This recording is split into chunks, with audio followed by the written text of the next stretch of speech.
Matthew 24, 9, 6 through 9, 6 through 8. You will hear about wars beginning, but this alone does not mean I am coming. These must come, but the end is not yet. You know, ever since there's always been wars.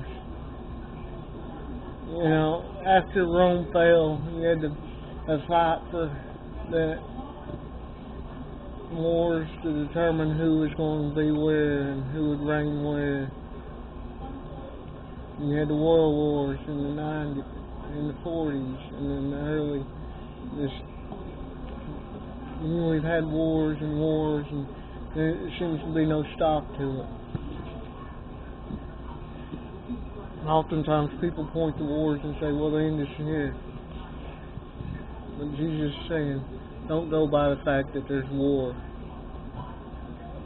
The Scripture worry more when there's a time of complete peace, because a big war is going to break out.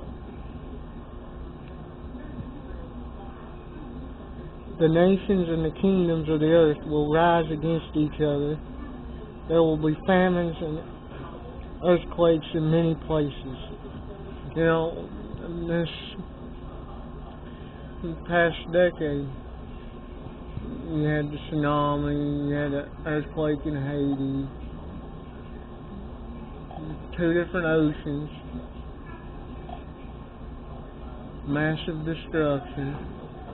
You had a lot of natural disasters, hurricanes. You had tornadoes and wildfires. It's not hard to imagine it. And Africa's always going through famines. It's not that hard to imagine these things coming more rapidly.